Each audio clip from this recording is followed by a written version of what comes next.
சில வருடங்களுக்கு முன் ஒரு நண்பருக்கு நடந்த ஒரு உண்மை சம்பவத்தை தான் இப்போ நான் சொல்ல போகிறேன். அது ஒரு உண்மை சம்பவம் தான். இது பின்னாடி வந்து இன்னொரு ஒரு சம்பவம், சுவாரஸ்யமான சம்பவம் இருக்குது. இந்த சம்பவத்தை நீங்கள் முழுசாக கேளுங்க. ஒரு காடு, அந்த காட்டை தாண்டி ஒரு சின்ன ஊர். அந்த சின்ன ஊருக்கு ஒரே ஒரு கடை. அது ஒரு பங்க் கடையும் இல்லாமல், மளிகை கடையும் இல்லாமல் ஒரு சின்ன கடை. அந்த ஊர் கொஞ்சம் பக்கத்தில் இருக்கிற ஊர் எல்லாரும் அந்த கடையை நம்பி தான் இருக்காங்க. அந்த கடையில் ஒருத்தர் வந்து ஒரு மிடில் ஏஜ்காரர் வந்து ஒரு வியாபாரம் பண்ணிக்கிட்டு இருக்கார். அவர் வந்து வியாபாரம் பண்ணிக்கிட்டு இருக்காரு. உப்பு, மிளகா, புளி, அப்புறம் வந்து இந்த சின்ன சின்ன மாத்திரைங்கள்லாம் வைப்பாங்க இல்லைங்களா கடைகளில், அதிலேருந்து ஆரம்பித்து தைலம், அப்புறம் பீடி, சிகரெட்டு எல்லாமே விற்பனை ஆகிட்டுருக்கு. வேறு பெரிய பொருட்கள்லாம் வாங்கினோன்னா பக்கத்தில் இருக்க டவுனுக்கு போகணும். எப்போவுமே கொஞ்சம் அந்த கடை வந்து பரபரப்பான கடையாக இருக்கும். அப்போ வந்து இருளை பண்ணுற ஒரு பையன், ஒரு டவுசர் போட்டுக்கிட்டு, ஒரு அழுக்கான ட்ரெஸ்ஸு, கொஞ்சம் மீசை அரும்பு, அதாவது அந்த மீசை எட்டி பார்க்குது, ஒரு 16-17 வயசு இருக்கும். அவன் என்ன பண்ணால் அந்த கடைக்கு எதிர்க்க நிற்கிறான். அவன் கையில் வந்து ஒரு 3 ரூபா இல்லை 4 ரூபா தாள் வந்து அப்படியே பிடிச்சிட்டு இருக்கான். ஒரு மாதிரி பதட்டம் அவங்ககிட்ட தெரியுது, வேர்வையெல்லாம் நனையுது. ஏதோ கேட்குறதுக்கு 2 அடி போகிறான். அந்த கடையை கிட்ட போகிறான். யாராவது ஒருத்தர் வந்து ஒரு 100 கிராம் பருப்பு இருந்தால் கூட அப்படின்னு கேட்குறாங்க. வந்து அடுத்து யாராவது ஒருத்தர் வந்து ஒரு பீடி சிகரெட் இருந்தால் கொடுங்களேன். இப்படியே அந்த வியாபாரம் நடந்துக்கிட்டே இருக்குது. இவனுக்கு என்ன பண்ணுறான், அதை கேட்கணுமேன்னு ஒரு பதட்டம் இருந்துக்கிட்டே இருக்குது. நேரம் வர ஆகுதுன்னா அவன் முகத்துலேயே அந்த பதட்டம் தெரிய ஆரம்பிக்குது. இந்த கடைக்காரர் வியாபாரம் பண்ணிக்கிட்டு எதிர்க்க இருக்கிற அந்த பையனை பார்க்குறாரு. அவன் அந்த ஊருக்கு புதுசுன்னு அவருக்கு நல்லாவே தெரியுது. யார் அவன் இந்த கடையே பார்த்துக்கிட்டு இருக்கான், என்ன வேணும்னு தெரியல அப்படின்னு நீங்கள் இந்த பக்கம் வியாபாரம் பார்க்குறாரு, அவனையும் பார்க்குறாரு. ஒரு மேடான பகுதியில், அது ஒரு காடு, அந்த காட்டோடைய மேடான பகுதியில் அவன் நின்றுக்கிட்டு இருக்கான். எதிர்க்க அந்த கடை வந்து இப்படியா போய்கிட்டு இருக்கு. இது இவர் என்ன பண்ணுறாரு, அவனை கூப்பிடல. திரும்ப என்ன பண்ணுறாரு, சரி என்ன தான் நடக்குது பார்ப்போங்க அப்படின்னு. இந்த இருளப்பனுக்கு இன்னும் பதட்டம் அதிகமாகுது. நேரம் ஆகிட்டு இருக்குது, பதட்டமாகுது, வேர்த்து கொட்டுது.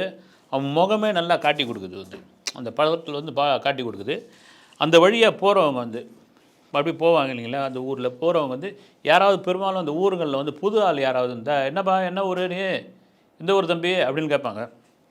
அதுமாதிரி போட ஒருத்தர் அப்படி பார்க்குறாரு. பார்த்துட்டு எந்த ஊர் தம்பி அப்படின்றாரு. அவர் அந்த பையன் வந்து ஒரு பக்கத்தில் தள்ளி இருக்கிற ஊரை சொல்கிறான். அப்படியாண்ணே, இல்லை இந்த இங்கே கடைக்கு வந்தேனே அப்படின்ட்டு நாக்கு குழறி சொல்ல ஆரம்பிக்கிறான். சொல்ல ஆரம்பித்தோடனே இந்த கடைக்காரருக்கு பெரிய டவுட் ஆகுது. என்னடா அவன், ரைட்டு ஓகே, இந்த பயப்புள்ள பீடியோ சிகரெட்டோ திருட்டு தம் அடிக்கிறவன், ஓகே, ஒரு தம்மு வாங்கிறதுக்காக இவ்வளோ தூரம் அவன் வந்து இதுவாகிறான், என்னையா இந்த காலத்தில் இப்படி ஒரு ஆளாக இருக்கிறான்ட்டு இவருக்கு சரி ஓகேன்ட்டு இதுவாகிடுச்சு. வந்து அப்புறம் கூப்பிடலான்னு பார்க்குறாரு. ஏன் நாம ஏன் கூப்பிடுவோம், வரட்டும் அப்படியே வரட்டும் நம்ம கேட்போன்னொன்னே இவனுக்கு என்ன ஆகுது, இன்னும் பயங்கர பதட்டமாகுது. அதாவது அங்கே நிற்கவும் முடியல, பின்பக்கமாக திரும்பி பார்க்குறான், அந்த காட்டை திரும்பி பார்க்குறான், திரும்பவும் பதட்டமாகறான். அவனுக்கு சொல்லவும் முடியல. யாராவது ஒருத்தர்கிட்ட வருவாங்களா, அவங்ககிட்ட சொல்லாமான்ட்டு கிட்ட போகிறான். ஏதோ ஒன்று கேட்க வரான். வந்து அவங்க அப்படியே கடந்து போயிடுறாங்க. மறுபடியும் அந்த டவுசரில் வந்து அப்படியே கையை தொடச்சிக்கிறான். இவர் பார்க்குறாரு. பார்த்தவொடனே இந்த கடைக்காரருக்கு சரி, பையன் வந்து உச்சக்கட்ட பதட்டத்தில் இருக்கிறான். ஏதோ அவன் வந்து தம் அடிக்கிறதுக்கு, இப்படி வந்து திருட்டு தம் அந்த காட்டில் அடிக்கிறதுக்காக இங்கே வாங்க வர சிகரெட்டுக்கு இப்படி வந்து அவன் வந்து இப்படி போராடுறான். என்ன பண்ணி தொலைகிறது, அந்த ஒரு நான் சொல்கிறது ஒரு 25-30 வருஷத்துக்கு முன்னாடி என்ன பண்ணி தொலைகிறது. இப்போ இருக்கிற பசங்க சர்வசாதாரணமாக பீடி சிகரெட்டை அடித்து தொலைக்குதுங்க, வந்தால் ஒன்று கொடுத்து வழி வேண்டியதான் அப்படின்ட்டு அவர் மனசுக்குள்ளே நினச்சிக்கிறாரு. திரும்ப அவர் என்ன பண்ணுறாரு, நினச்சிருந்தா அவர் அந்த இப்போ வியாபாரம் நடந்துக்கிட்டு, நீங்கள் கிராமத்தில் பார்க்கலாம், நீங்கள் வந்து இப்போ ஒரு பொருள் வாங்கிட்டு டக்குன்னு கிளம்பிட மாட்டாங்க. அப்புறம் நாட்டார என்ன எதுவும் நடந்தது, இப்போ அரிசி என்ன விலை விற்கிது, அப்புறமா நீ டவுனில் போய் வாங்கின்னு வரையே, இங்கே எவ்வளோ ரூபா வச்சு மேற்கொண்டு விற்கிற, இப்படியா கதைகள்லாம் வரும், இப்படிலாம் இது பண்ணுவாங்க. அப்புறம் இந்த படம் வந்து ஓடுது, அந்த படம் பார்த்தியா நீ அப்படின்வாங்க. இந்த இவர் அரசியலுக்கு வராருமே, அதை பற்றி உங்கள் கருத்து என்ன, ஏதாவது ஒரு கதை பேசிக்கிட்டே இருப்பாங்க இல்லைங்களா. அதை தாண்டி வந்து சில பேர் அங்கேயே உட்காந்துருவாங்க. ஆனால் இவர் எதுவும் ஸ்டூலு, பெஞ்சு கிஞ்சு எதுவுமே போடலை. இதுமாதிரி உட்காந்து கதை பேசணும். அது டீ கடையாக இருந்தால் உட்காந்துருவாங்க. இந்த கடையில் வந்து மாற்றி ஆட்கள் வந்துக்கிட்டே இருக்கிறாங்க. வியாபாரமும் பண்ணிக்கிட்டு இருக்காரு, அந்த பையனையும் பார்த்துக்கிட்டு இருக்காரு. ஒரு கட்டத்தில் நேரம் ஆகுது.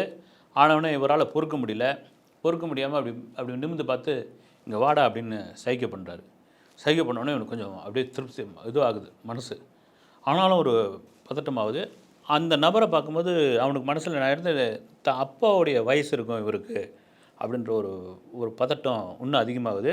ஒரு சாயலில் பார்க்கும்போது அவன் அப்பா மாதிரியும் கூட இருக்கார் வந்து.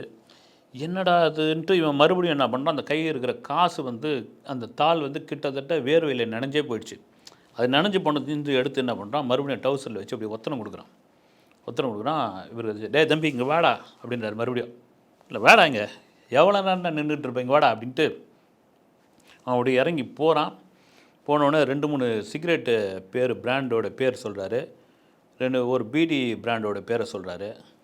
என்னடா பனாமா வேணுமா, அப்புறம் வந்து ப்ளூ பேர்டு வேணுமா, ஃபில்டர் வச்சது வேணுமா, ஃபில்டர் வைக்காது வேணுமா, இல்லை பீடி வேணுமா அப்படின்னு கேட்குறாரு. கேட்டவுடனே அவன் அப்படியே தலையாட்டுறான். அவன் என்ன வேணும், எதுக்கு இதுவாக வர அப்படின்ட்டோடனே அப்படியே கொஞ்சம் நாக்கு குளறுது. அவன் காசு எடுத்து அந்த டப்பா மேலே வைக்கிறான். வச்சோடனே அப்படியே பார்க்குறாரு. அவனை பார்த்து டக்குன்னு ஒரு சிசர் பாக்கெட்டு எடுத்து இப்படி மேலே வச்சு, ஒரு சிகரெட் இல்லைண்ணே சிகரெட் வேணாண்ணே அப்படின்றான். சிகரெட் வேணாம், வேறு என்னத்துக்கு வந்துக்கிற, ஏன் அவ்வளோ தூரம் வந்து இந்த கடையே பார்த்துங்கிற, என்ன தான் உனக்கு பிரச்சனைன்னு மறுபடியும் அந்த அந்த மேடான பகுதியில் இருந்த காட்டை பார்ப்பான். பார்த்துட்டு நாக்கு அப்படியே கொஞ்சம் கொஞ்சமாக குளறி அண்ணே 2 நிரோத் பாக்கெட் இருந்தால் கொடுங்க அப்படின்வோம். அதாவது காண்டம். அந்த அப்போல்லாம் வந்து அதை வந்து அப்படி தான் சொல்லுவாங்க. சொன்னோன்னே இவருக்கு முகலாம் மாறிடும்.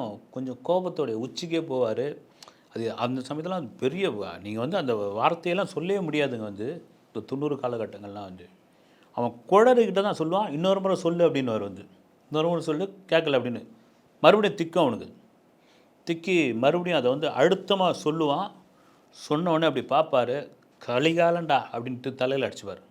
கலிகாலண்டா என்னடா வயசு உனக்கு அப்படின்னுவார். 17 அப்படின்வான். வந்து 17 வயசில் நீ அதான் காட்டை பார்த்து திரும்பிங்கிறியா நீ, ஊர் நாடு குட்டி சேவராக போகுது, அதான் மழையே இல்லாமல் போகுது, இதெல்லாம் என்ன சொல்கிறதுனே புரியல எனக்கு வந்துட்டு ஒரு பேக்கெட் உள்ளே அதை வந்து ஒளிச்சு வச்சுருப்பார். வந்து அதை இதுவாக வச்சுருந்து அந்த 2 இதுவும் எடுத்து அப்படி தூக்கி அடிப்பார் பாருங்க. அந்த விசிறி அந்த கோபத்தை முழுக்க வந்து அப்படி விசிறி அடிப்பாப்புல அந்த கடைக்காரர். அடித்த உடனே இவனுக்கு வந்து பெரிய உயிரே வந்த மாதிரி இருக்கும். அந்த 2 காண்டம் பேக்கெட்டை அப்படி கீழே விழுந்தது, மண்ணில் விழுந்தது, அதை எடுத்துப்பான். மீதி சில்லறை வாங்க மாட்டான். மீதி காசும் அவரை பற்றி இது பண்ணவே மாட்டார். அந்த மேலே வச்சு அந்த காசு அப்படியே இருக்கும். அவர் ஒரு மாதிரி வெறுப்பில் அப்படி இந்த மீசை இது பண்ணிகிட்டு இருப்பார். இவன் வாங்கிக்கின்னு ஓட ஆரம்பிப்பான். காட்டுக்குள்ளே ஓடுன்னு ஓடுவான். ஓடினோடனே அது பக்கத்தில் ஒருத்தர் வேடிக்கை பார்த்துட்டு ஒரு பெரியவர்.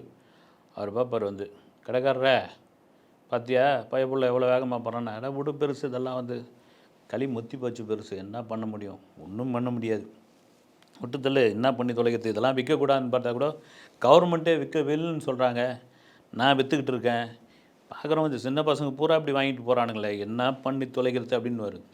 இந்த இருளை பண்ணுன்னா பண்ணுவான்.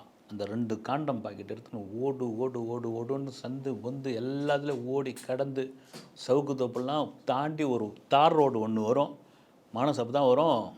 அந்த ஒரு வேன் ஒன்று இருக்கும், ஒரு ஸ்டாண்டர்ட் வேனு. அந்த வேனுக்கு கீழே டீசல் டேங்க் பக்கத்தில் டிரைவர்னு அப்படின் கையை அப்படி வச்சுக்கிட்டு ஒரு கெட்ட வார்த்தை, தாயால் வாடா இங்கே எவ்வளோ நேரம் நான் மயிராண்டி நின்றுக்கிட்டு இருக்குது, நான் வந்து ஒரு நிரோத் பாக்கெட் வாங்கிட்டு வரத்துக்கு 2 வாங்கிட்டு வரத்துக்கு இவ்வளோ நேரமாடா அவனுக்கு அப்படின்னு. ஏன்னா புது கிளீனர் இவன் வந்து கொடுத்தோன்னே அதுக்குள்ளே இப்படி வேர்த்து விருவத்து போச்சு, குடுறா அப்படின்ட்டு அதை வச்சு அதில் கட்டுவாங்க. பொதுவாக டீசல் டேங்க் வந்து ஓட்டையாகி போச்சுன்னு வச்சுங்க, இந்த காண்டம் பாக்கெட்டை தான் வச்சு அதை கட்டி தற்சமயத்துக்கு கொண்டு போவாங்க. அது அப்போ தான் வந்து அந்த ஓட்டை நிற்கும். இதுதான் நடந்த சம்பவம் வந்தது. இது என்னுடைய நண்பர் வாழ்க்கையில் நடந்த ஒரு சம்பவம். வந்து அவர் சொன்னது வந்து ஒரு இதில் வந்து படித்து முடிச்சுட்டு ஒரு டிரைவர்கிட்ட கிளீனராக இருக்கும் பொழுது நடந்த ஒரு இது. வந்து இந்த வாங்க போகிறதுக்குள்ளே அவருக்கு நாக்கு தள்ளின ஒரு விஷயம் இருக்குல்ல, அந்த காலத்தில் வந்து இதெல்லாம் வந்து அந்த காலம் நீங்கள் பேசி நீங்கள் சர்வசாதாரணமாக காலமாக போச்சு. இதைத்தான் நான் வந்து அப்பொழுது ஒரு 25 வருஷத்துக்கு முன்னாடி இதயம் பேசுகிறது பத்திரிகையில் சிறுகதையாக எழுதியிருந்தேன். நான் வந்து எதுக்கு சொல்ல வரேன்னா, நாம் நினைக்கிறது ஒன்று, வேறொருத்தர் பார்ப்பது ஒரு கண்ணோட்டம், ஆனால் நடந்தது வேறு. இது எவ்வளவு காணாலும் இது நடந்துக்கிட்டு தான் இருக்கும். நீங்கள் இந்த நபர் போய் சொன்னாலும் பார்க்குற ஒரு கண்ணோட்டத்தில் ஏற்றுக்க முடியாது. அவர் கையோடு கூட்டும் போய் இதுதாங்க நடந்துன்னு காட்டினா தான் அவருக்கு புரியும். ஆனால் அதுக்கான வாய்ப்பும் இல்லை. அதனால் இந்த சூழ்நிலையில்தான் வெவ்வேறு விதமான கருத்துக்கள், வெவ்வேறு விதமான பார்வைகள் மனிதனுக்கு வந்து சேருது. வெவ்வேறு பார்வையும் வெவ்வேறு மாதிரியான ஒரு குற்ற உணர்வை கொண்டு வந்து நிற்குது. குற்ற செயலாக வந்து கருதப்படுகிறது. நன்றி. அடுத்த வீடியோவில் சந்திக்கிறேன்.